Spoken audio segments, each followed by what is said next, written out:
Previously, on A Pretty Lie Instead of an Ugly Truth. In 1492, Columbus sailed the ocean blue and kidnapped the local inhabitants, stole all of their natural resources, viciously raped all of the local women, established the first sex trafficking ring, created a concentration camp where he forced natives to work in gold mines, created the transatlantic slave trade, spread diseases such as smallpox and syphilis, stole all of their gold, and killed more than 3 million Arawak people, wiping them off of the face of this earth.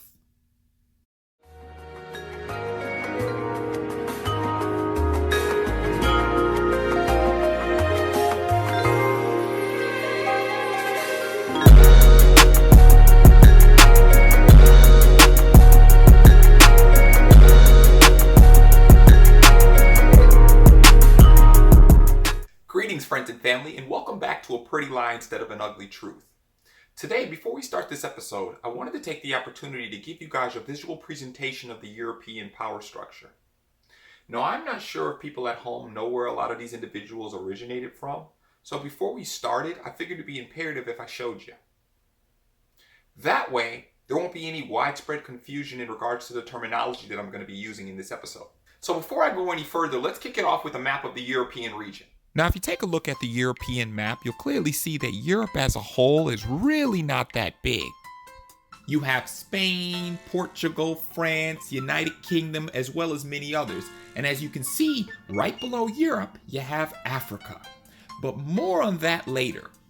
Now, like I mentioned before, the reason why I wanted to give you guys a visual presentation in regards to the European region is for two reasons. One, it was for the sake of terminology, and two, it was for a practical example. Example. If I say a British person stole X, Y, and Z, I'm referring to a person who came from London or the UK. If I say a Spaniard conquered 1, 2, and 3, I'm referring to a person who came from Spain. If I call someone a European, I'm referring to a group of people who came from this corresponding location. Does that make sense?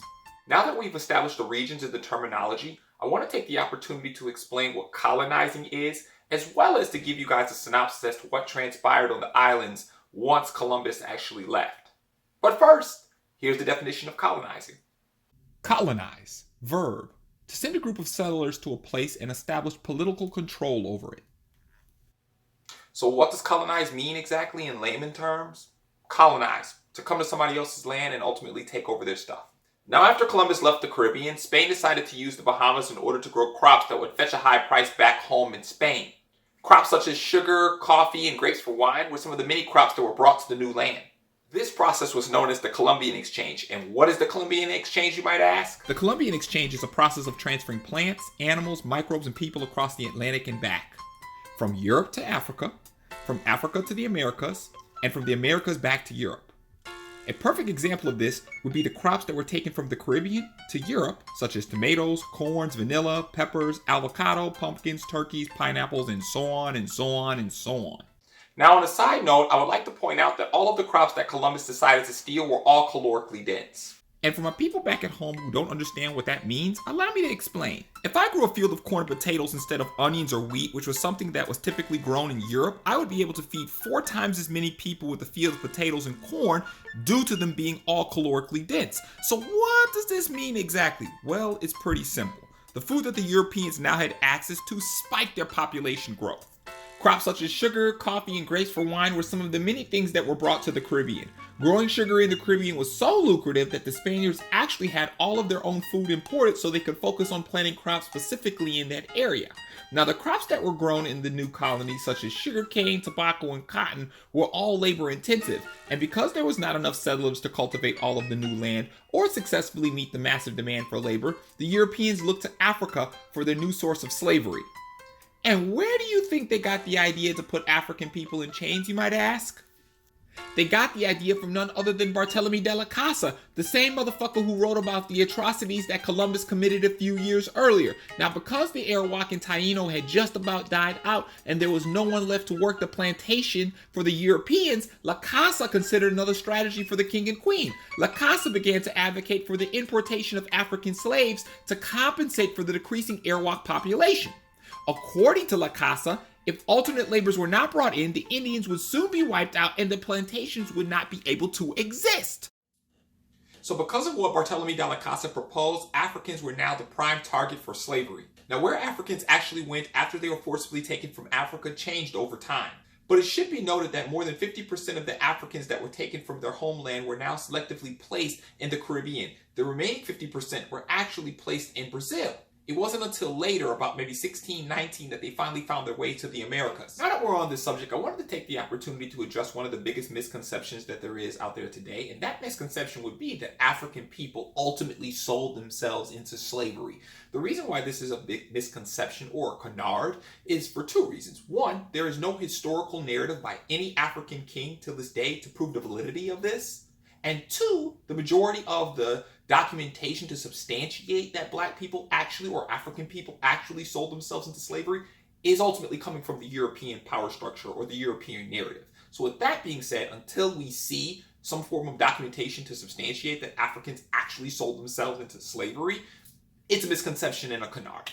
And three, to further drive this home, I'm actually going to take the liberty to play a video from an African historian who can further substantiate what I'm saying. Greetings, great people, or great Abyssinian people. Today, we are going to make a very serious declaration about a very disturbing charge. The declaration is, Africans did not sell you out.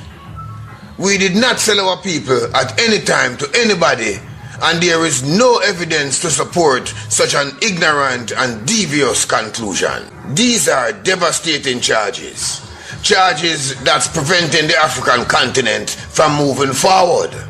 Charges that continuously surface just in time to nurture distrust, suspicion, and a feeling of worthlessness among our people all over the world.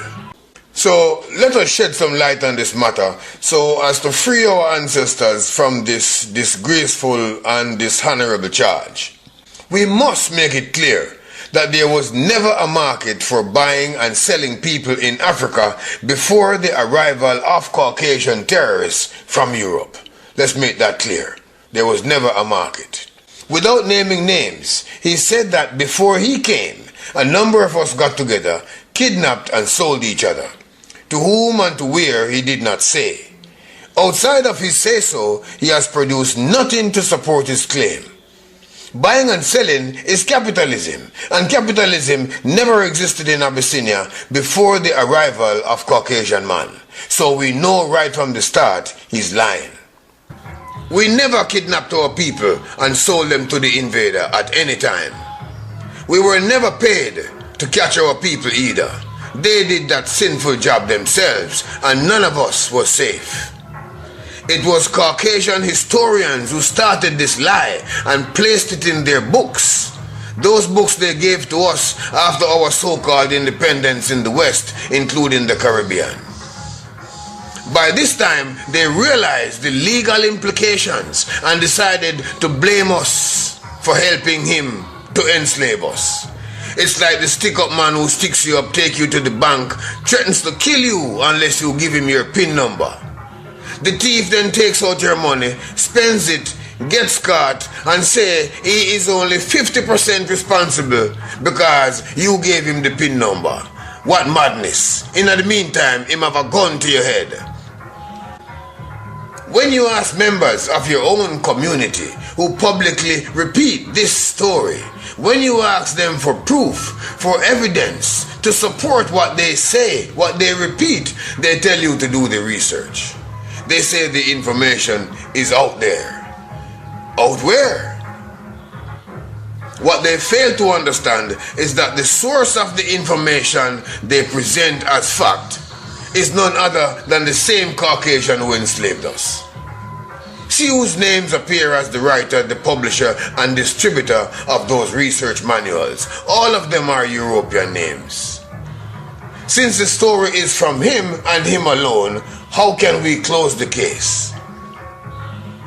His story represents only one of the two parties involved. So what about the story from the other party? Where is our story? Where? Or maybe some of you think it is not necessary to hear from us. So when did we authorize Caucasians to speak on our behalf? When? We hear the story about the lion and the hunter. The hunter says the lion, whose head now lies stuffed above his fireplace, was a savage beast. Is that true? Have we heard the lion's side of the story? No. Why not? Because he's dead. He was killed by the guy telling the story, and dead lions tell no tale. What would be the testimony of Trayvon Martin if he had the opportunity to do so? Would it be the same as George Zimmerman? Here again, some of us might be domesticated enough to think that his testimony was not really necessary. That since Zimmerman was there, they would accept his account of what took place. And never have any of them, or anyone else for that matter, ever provided the name of a single king or chief, or ever provided a specific place or time where Africans were traded as slaves before the arrival of those terrorists from Europe. Never.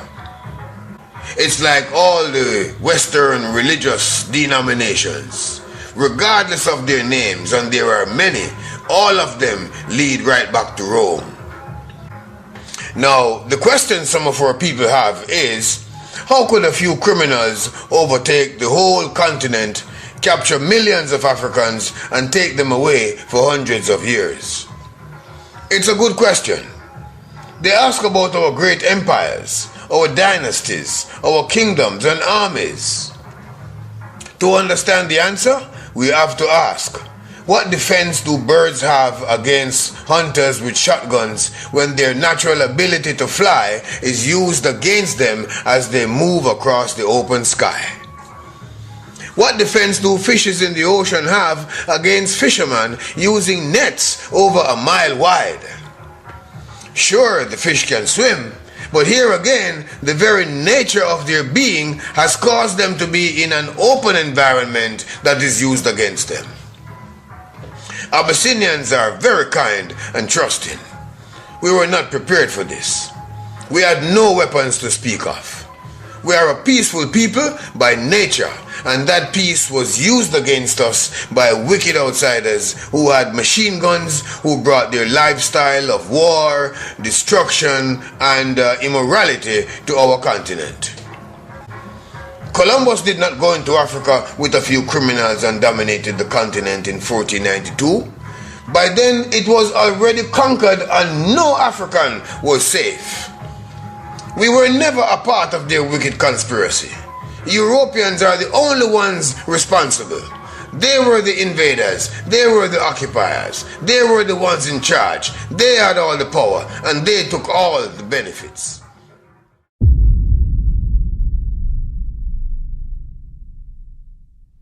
So now that we are all on the same page in regards to the geographical location and the terminology, I can actually now move on with the story. Now, because of Columbus's lies and fabricated stories of gold, every European power structure wanted a piece of the action. So the British headed to North America in search of gold and riches. The Spanish and the Portuguese went to South America in search of gold and riches. And the French went to Canada and southern US in search of gold and riches. Now I'm going to take the opportunity to tag out and treat this like an old WWF match and have my boy Rican come on in to talk a little bit about Hernan Cortes, as the Conquistadors were actually on the up and coming around this point in time. Greetings, friends and family.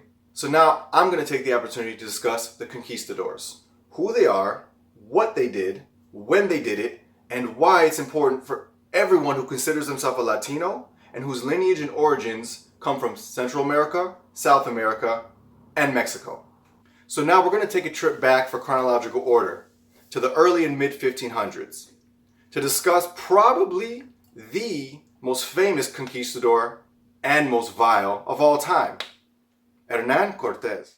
In 1485, Cortes was born into a poor family of lesser nobility in the Extremadura region of Spain. Now, because Cortes was poor, he knew that he would have to leave his homeland in order to seek the fame and fortune that most people dream about. Remember, around this time, stories of Columbus's fame and fortune was spreading all over the world. So being ambitious, Hernan Cortes decided to sail to the New World with other Spaniards. In 1504, Cortes landed in Hispaniola, the exact same land that Christopher Columbus stole from the Arawaks 12 years prior. At the age of 25, Cortes befriended a well-known conquistador by the name of Diego Velázquez de Cuellar. Now, if anyone remembers as his last video on Columbus, Diego Velázquez was one of Columbus's men who sailed to the New World alongside him. There, he became one of the founders of the Spanish colonial effort, sometime after Columbus left. Now around this time, Cortes was just arriving in Hispaniola. At the same moment, Diego Velázquez was getting ready to conquer a new country for Spain. So seeing an opportunity for himself, Cortes joins Velázquez on his mission to conquer what is now modern-day Cuba. So in 1511, Velázquez, along with 300 other conquistadors armed with swords, shields, and cannons, invaded the nearby island of Cuba. So now I'm going to take the opportunity to read a passage from Bartolome de las Casas, who was a witness to the atrocities of the Cubans from the Spanish colonizers. The Spaniards with their horses, their spears, and their lances began to commit murders and other strange cruelties. They entered into towns and villages, sparing neither children nor old men and women. They ripped their bellies and cut them to pieces as if they had been slaughtering lambs in the field. They made bets with each other over who could thrust a sword into the middle of a man or who could cut off his head with one stroke. They took little ones by their heels and crushed their heads against the cliffs. Others they threw into the river, laughing and mocking them as they tumbled into the water. They put everyone they met to the edge of their sword. One time I saw 4 or 5 important native nobles roasted and broiled upon makeshift grills. They cried out pitifully. This thing so troubled our captain that he could not sleep. He commanded that they be strangled to end their misery. The sergeant would not strangle them, but put bullets into their mouth instead. I have seen all of these things and others infinite. Most tried to flee. They tried to hide in the mountains. They tried to flee from these men. Men who were empty of all pity, behaving like savage beasts. They are nothing more than slaughterers and enemies of mankind. These evil men had even taught their hounds, fierce dogs, to tear natives to pieces at first sight. Now, when discussing these type of topics, we try to keep a level of unbiased. We don't want to be biased when discussing these things. I don't want to just make you hate these people and talk trash about these people. We're just trying to give the facts and be as historically accurate as possible. But with all due respect, God damn! And I mean that with all due respect. But roasting people, smashing people, cutting people up for fun, that has nothing to do with bettering yourself or bettering the country by exploring new lands and doing whatever you gotta do. These people were psychotic. Anyone who does these type of things by today's standards is a psychopath. That is literally the definition of a psychopath. Lacking all empathy, able to do these things without feeling any type of empathy or sympathy for another human being. So here, let me give you a hypothetical example. Let's say one afternoon I knock on your door after a hard day of exploring the city of Chicago. Upon answering that door, I ask you for a glass of water in which you happily oblige. Now, after drinking that water, I then proceed to ask you for food and money. And once again, with absolutely no resistance, you choose to give it to me. And once I've finished eating that food and pocketing your money, instead of thanking you and being on my way, I decide to pull out a knife and for no reason at all, I stab you to death.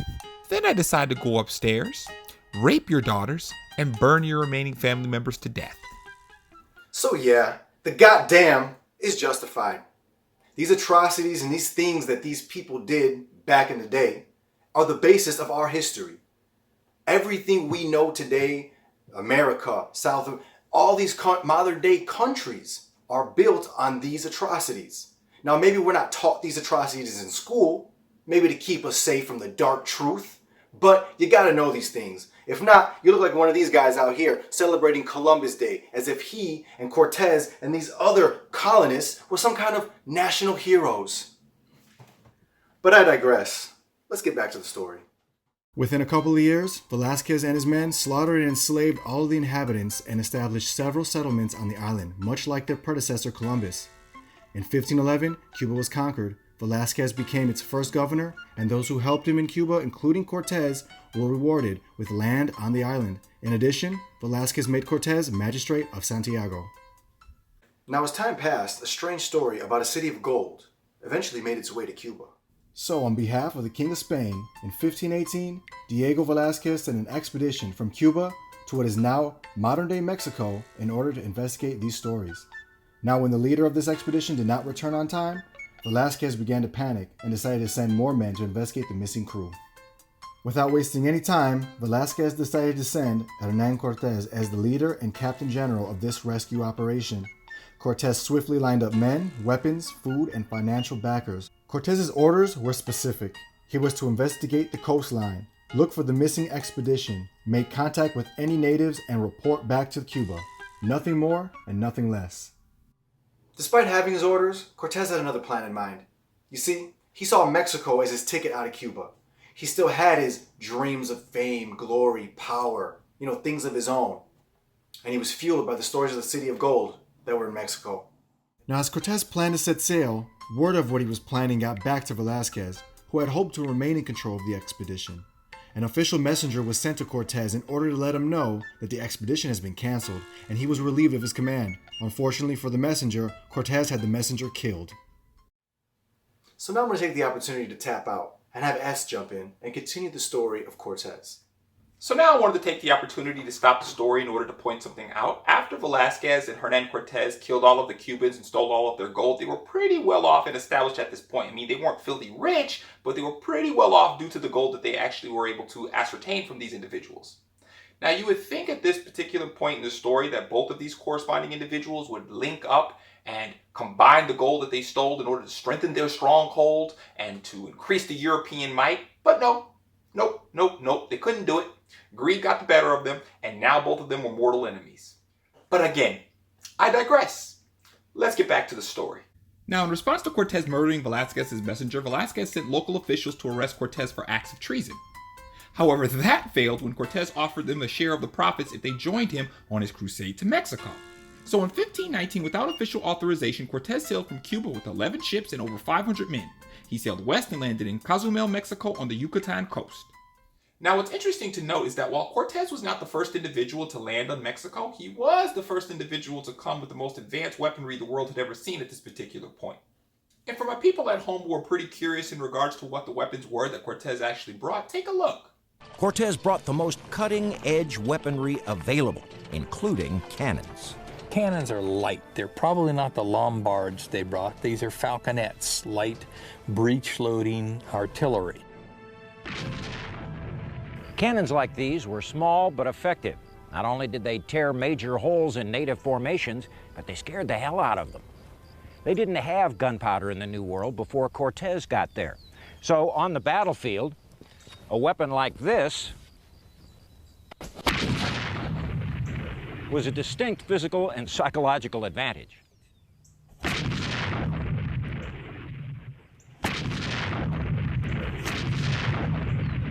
The Conquistadors also carried a matchlock musket that shot a solid lead ball. Not very accurate, but deadly at close range. Another specialty weapon was the crossbow. Now, a crossbow like this could fire a bolt out to an effective range of 100 yards or more. Cortes had special units of conquistadors who were assigned just to load these weapons, and he had other units assigned just to fire them. So armed with these new weapons, Cortes met members of the Mayan tribe who welcomed him with open arms. Although the Mayans could not speak the same language as Cortes, they were able to point Cortes in the direction of a missing Spaniard by the name of Aguilar. Now, according to Aguilar, 7 years prior, Spain sent an expedition to Mexico in search of gold.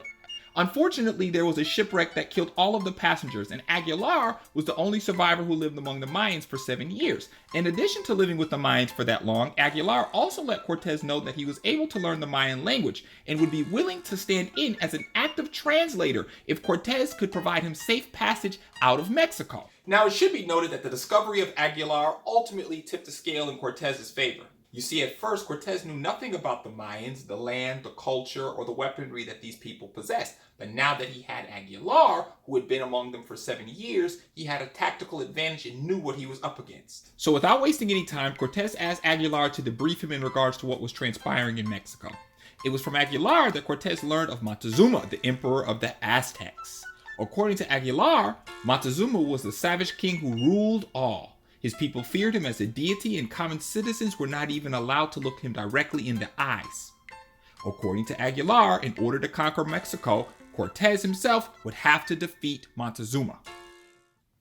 Now, before I go any further, I want to take the opportunity to clear up a few misconceptions about the Aztec people. Now, Hollywood movies and European literature will have you believe that these individuals were nothing more than bloodthirsty savages who ate people and cut out hearts and did all of this and did all of that, but that couldn't be more further from the truth. On the contrary, the Aztec clan was way more than that. So before I go any further, I wanted to present you with a few things that you probably didn't know about the Aztec people. Now, much of what we know about the Aztecs comes from their hand-painted manuscripts and deerskin fabric weaved from agave plants. So for the sake of conversation today, I will be reviewing some of that in order to justify the validity of my claim. Number 1. The Aztec Empire of 1519 was the most powerful Mesoamerican kingdom of all time. The multi-ethnic, multilingual realm stretched for more than 80,000 square miles through many parts of what is now central and southern Mexico. This enormous empire reached from the Pacific Ocean to the Gulf Coast. 15 million people lived in 38 provinces and resided in more than 489 communities. They also paid tribute to their emperor, Montezuma II. Number 2. Although commonly referred to as the Aztecs, a term popularized by the Europeans in the 19th century, the Aztecs never referred to themselves as Aztecs at all. In fact, they actually referred to themselves as Mexica. Spelled Mexica, not Mexica, Mexica. 3. The Aztecs or the Mexica people actually used cocoa beans or chocolate for a base of currency in their culture. Number 4. The Aztecs followed a strict social hierarchy in which individuals were identified in 3 classes: nobles, commoners, or serfs. Number 5. All Aztec children attended school, though their curriculum varied by their gender and social class. The purpose of the school was to train young men in order to become warriors, and boys generally began their training at the age of 15. Noble children and exceptionally gifted commoner children attended the schools where they would receive training to become priests and government officials.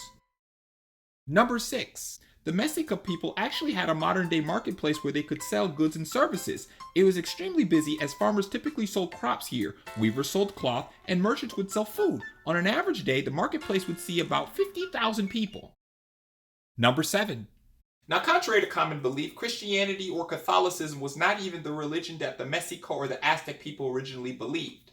In fact, Christianity and Catholicism's roots and origins never originated in Mexico. Much like Spanish, these two religions were forced upon the native Aztecs or Mexica people. In addition, if the Spaniards never came to Mexico, Christianity and Catholicism would have never been taught to the natives. But more on Catholicism and Christianity at a later date.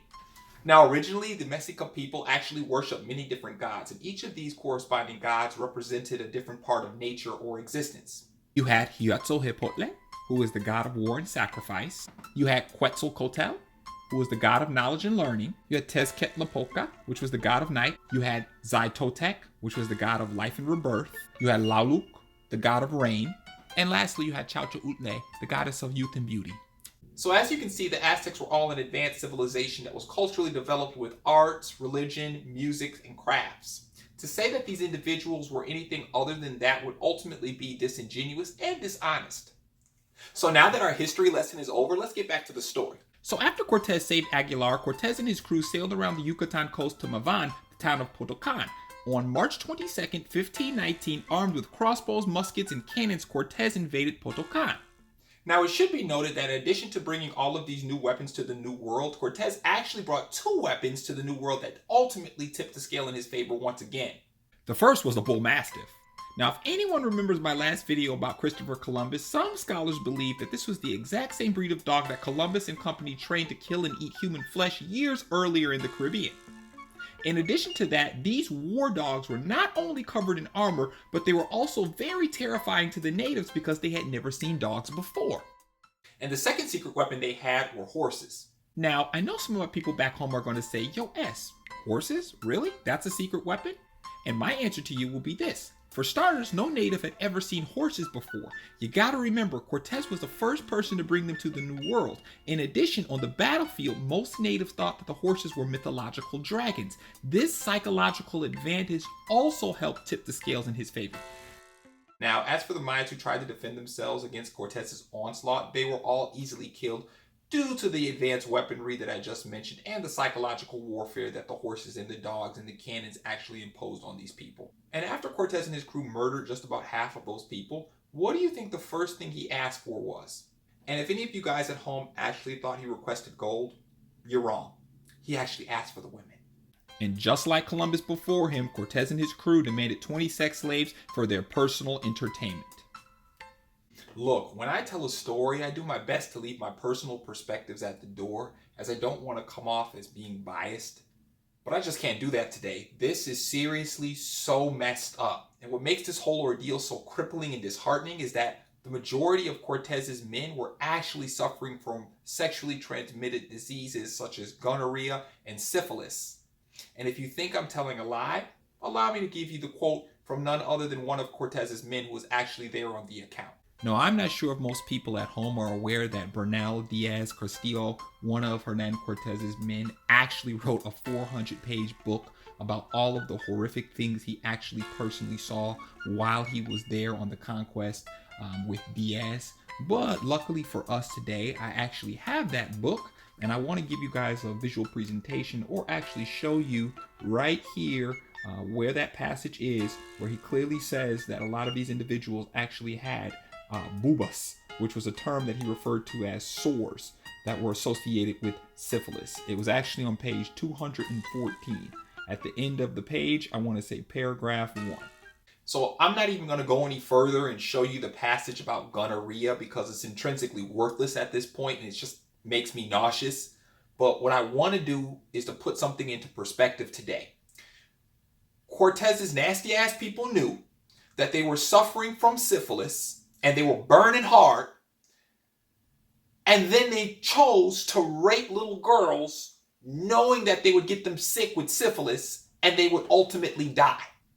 These people are savages. Look, I'm going to do something today that I didn't even do that is totally unorthodox. I'm actually right now going to create a shitometer. I'm sorry, I just got to do it now, and I got to scale these people. I'm sorry, I got to scale them. I got to scale and see who is, the king or the cream de la crop of bullshit. Right now, as I'm giving you guys this presentation, I think Hernan Cortes, and I don't know if Rican is going to back me on this, but I'm going to say Hernan Cortes is right up there, maybe close, a couple notches below Christopher Columbus in regards to this bullshit, because you're giving little girls syphilis and gonorrhea and having them and forcing them to have sex with you when you know that they're going to be burning and they're ultimately going to die because no cure exists. This is just mind-boggling. And this is why ultimately I'm doing this documentary, because ultimately I can't even rock with history anymore. I can't, because they don't tell you this shit in school. They don't tell you this when you're studying. They give you this whole misconception that these people were, conquerors and they conquered the land and they took it over, but they don't give you the real raw truth. They don't tell you that they were forcing little girls to have sex with them when they were sick and they knew that they were suffering from gonorrhea and chlamydia, or gonorrhea and syphilis. All right, let me calm down, but I digress. Let's get back to the story.